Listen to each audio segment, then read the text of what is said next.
A flywheel is a mechanical device specifically designed to efficiently store rotational energy. For a particular machine, it is in the form of a uniform 20 kg disc of diameter 50 centimeters, able to rotate about its own axis. Calculate its kinetic energy when rotating at 1200 rpm. Use pi square equal to 10. Calculate its moment of inertia in case it is rotated about a tangent in its plane. Hello friends, problem 1.7 आपण वाचलेला आहे आणि there is a flywheel which is in the form of a disc. तर अशी ही flywheel आहे, डिस्कच्या फॉर्ममध्ये ती flywheel आहे आणि ती रोटेट होते आहे about its own axis. So this is its own axis आणि अबाउट दिस ॲक्सिस ती या पद्धतीने, so this is its own axis आणि अबाउट इट्स ओन ॲक्सिस ती या पद्धतीने रोटेट होते आहे. त्या डिस्क, ती flywheel which is in the form of a disc. तर त्या डिस्कचा मास आहे 20 kg. त्याचा diameter, the diameter of the disc is 50 centimetre म्हणजेच 0.5 मीटर. म्हणजेच रेडियस किती झाला त्या डिस्कचा? So the radius is 0.25 metre. आपण CGSचं SI सिस्टीममध्ये कन्व्हर्जन केलं, जसं प्रत्येक प्रॉब्लेममध्ये आपल्याला हे करावंच लागतं. नाव ही डिस्क रोटेट होते आहे. So this disc is rotating about its own axis आणि ती रोटेशन्स कसे घेते आहे तर ती 1200 रोटेशन पर मिनिट, 1200 RPM, म्हणजे एका मिनिटात ती 1200 टाइम्स रोटेट होते आहे. Now is this the frequency? ही फ्रिक्वेन्सी सांगितलेली आहे का? तर नाही, this is not the frequency. Frequency is rotation per second. म्हणून मग आपण 1200 रोटेशन्स इन 1 मिनिट म्हणजेच 1200 rotations in 60 seconds. So how many rotations in 1 second? So 1200 upon 60, that is equal to 20 rotation per second. That is 20 hertz is the frequency. म्हणजे त्या डिस्कची frequency किती आहे आता जेव्हा ती रोटेट होते आहे अबाउट इट्स ओन ॲक्सिस, जेव्हा ती अशी रोटेट होते आहे तेव्हा तिची फ्रिक्वेन्सी आहे 20 हर्ट्ज. ही तिची फ्रिक्वेन्सी आहे. ना पुढे प्रॉब्लेम मध्ये त्यांनी असं म्हटलेलं आहे की use pi square equal to 10 असं सांगितलंय. नाव आपल्याला कॅल्क्युलेट काय करायला सांगितलंय तर टू कॅल्क्युलेट नंबर 1, 2 पार्ट्स मध्ये हे प्रॉब्लेम आहे. पहिल्या याच्यामध्ये कायनेटिक एनर्जी फाइंड करायला पाहिजे. पण कायनेटिक एनर्जी कोणती? तर ही डिस्क अशी मूव्ह होते का? तर नाही. ही डिस्क फक्त तिच्या जागेवर अबाउट इट्स ओन ॲक्सिस, तिच्याच जागेवर अबाउट इट्स ओन ॲक्सिस ती डिस्क रोटेट होते आहे.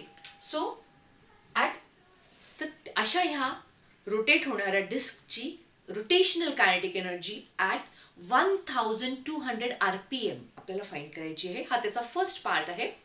And the next part is moment of inertia of this disc. या डिस्कचा मोमेंट ऑफ इनर्शिया फाइंड करायचा आहे. पण कसा? So moment of inertia of the disc about tangent in its plane, म्हणजे त्याची ही जी प्लेन आहे या डिस्कचा, याला टँजंट जी ॲक्सिस आहे अबाउट दॅट ॲक्सिस जेव्हा ही डिस्क रोटेट होणार आहे त्यावेळेला या डिस्कचा मोमेंट ऑफ इनर्शिया किती आहे हे आपल्याला फाइंड करायला सांगितलेलं आहे. Now we will move for the first part. The flywheel which is a disk is rotating about its own axis. ही डिस्क तिच्या स्वतःच्या ॲक्सिस भोवती अशी फिरते आहे. So it is rotating about its own axis. मग नॅचरली आपण डिस्कचा मोमेंट ऑफ इनर्शिया डिराईव्ह केलेला आहे with the help of integration method. मग तो मोमेंट ऑफ इनर्शिया आणि ही ॲक्सिस कोणती आहे तर ही झेड ॲक्सिस आहे. आपण IZ म्हणू शकतो ह्याला. सो IZ किंवा axis is perpendicular to the plane of the disc. मग त्याचा या केसमध्ये आपण मोमेंट ऑफ इनर्शिया फाइंड केलेला आहे. तो किती आहे? That is IZ is equal to half of mr². हा फॉर्म्युला आहे आपला. Now, angular velocity omega, we know that it is 2 pi n. Now, the kinetic energy or the rotational kinetic energy of this disk when it is rotating about its own axis. So, when it is rotating about kinetic energy of the disk when it is rotating about its own axis, it is half I omega square. Now, I, moment of inertia, is half mr square. So, we get half इथे I च्या जागेवर आपण half M R square टाकलं, omega स्क्वेअरच्या जागेवर 2 पाय n चा square टाकलं. So we gate इथे 1/4 एम आर स्क्वेअर लिहिला आणि याला ओपन केलं 4 pi square N square. 4 cancel झाले, आपल्याला मिळालं pi M into pi square into R N square. मग आता याच्यामध्ये व्हॅल्यूज टाकणार आहे. मासची व्हॅल्यू आपण टाकणार आहे 20, पाय स्क्वेअरची व्हॅल्यू 10, रेडियसची व्हॅल्यू 0.25, फ्रिक्वेन्सीची value 20 hertz. So we get याचं जे आन्सर आपल्याला मिळालेलं आहे ते आहे, कारण सगळं आपण SI सिस्टीम मध्ये टाकलेलं आहे. सगळे जे कॉन्स्टंट जे इथे व्हेरिएबल्स आहेत एम आर एन हे SI सिस्टीम मध्ये टाकले आहेत, त्याच्यामुळे आन्सर ही SI सिस्टीम मध्ये मिळालेलं आहे. That is equal to 500 joules is the rotational kinetic energy of the disc which is rotating about its own axis. स्वतःच्या ऍक्सिस भोवती ही जी डिस्क रोटेट होते आहे तिची रोटेशनल कायनेटिक एनर्जी ही आपल्याला फाइंड केलेली आहे 500 joules. नाव पुढच्या क्वेश्चन मध्ये त्यांनी विचारलेलं आहे moment of inertia about a tangent in the plane of the disc. म्हणजे आता ही डिस्क आहे, हिचं हे प्लेन आहे, हिचं हे प्लेन आहे, ही टँजंट आहे. तर about the tangent in the plane of the disc, त्याच्या ह्या प्लेन मध्येच ही टँजंट आहे, तर about this axis of rotation moment of inertia किती आहे. नाव आपल्याला moment of inertia about which axis माहिती आहे, आपल्याला moment of inertia about this axis माहिती आहे, about an axis which is perpendicular to its plane. आपल्याला हा मोमेंट ऑफ इनर्शिया माहिती नाही, about an axis which is tangent in the plane आपल्याला मोमेंट ऑफ इनर्शिया माहिती नाहीये. मग आपण सगळ्यात पहिल्यांदा आपण यूज करणार आहे theorem of perpendicular axis. So सगळ्यात पहिल्यांदा आपल्याला हा मोमेंट ऑफ इनर्शिया माहिती आहे. मग आपण काय करणार आहे, moment of inertia of the disc about diameter find करणार. याच्यानंतर आपण moment of inertia when diameter is the axis of rotation, म्हणजे ही या पद्धतीने डिस्क अशी रोटेट होणार आहे. Diameter as its axis of rotation जेव्हा असणार आहे तेव्हा डिस्कचा आता आपण आधी मोमेंट ऑफ इनर्शिया फाइंड करणार आणि मग tangent in its plane as its axis of rotation आपण मोमेंट ऑफ इनर्शिया फाइंड करणार, जे आपल्याला फाइंड करायला विचारलेलं आहे, सांगितलेलं आहे. So moment of inertia about diameter आपण कसं फाइंड करणार, त्याच्यासाठी आपण यूज करणार theorem according to the theorem of perpendicular axis.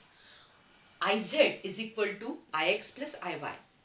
So IZ म्हणजे काय, moment of inertia of this disc about an axis perpendicular to the plane of the disc passing through the centre of mass. So हा IZ आहे.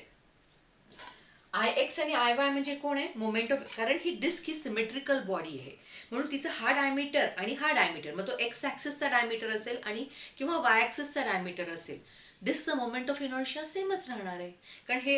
कारण ही disk कशी आहे तर symmetrical disc आहे, म्हणून moment of inertia about of the disc about X axis is equal to moment of inertia of disc about Y axis. आणि म्हणून आपण मोमेंट ऑफ इनर्शिया आपण डायरेक्टली IX ला आपण काय लिहिलं, moment of inertia about diameter of the disc, इथे diameter of the disc plus IY ला आपण लिहिलं moment of inertia of the about diameter of the disc. हे दोन्ही सेम आहेत म्हणून इथे काय लिहिलं IZ. So this IZ is moment of is twice moment of inertia about the diameter of the disk. So diameter हा आहे. So moment of inertia of about diameter of the disk is IZ upon 2. IZ किती आहे तर IZ we know that it is half of mr square.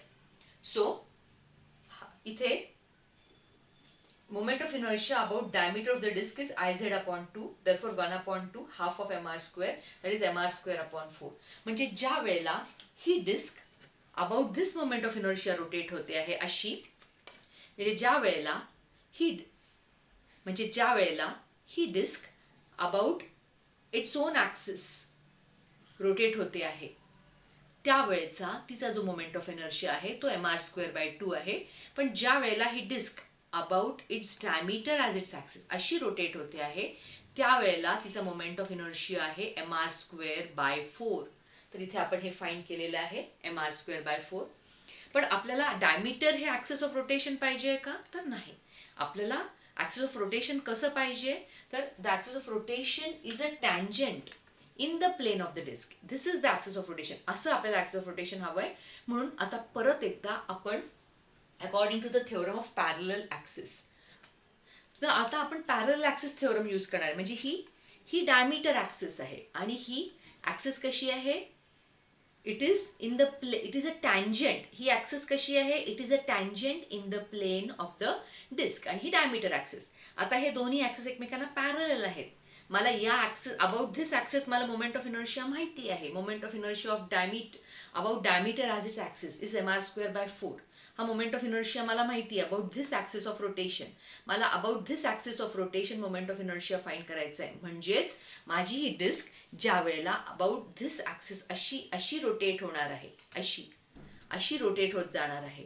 Moment of inertia of the disc about a tangent which is in the plane of the disk.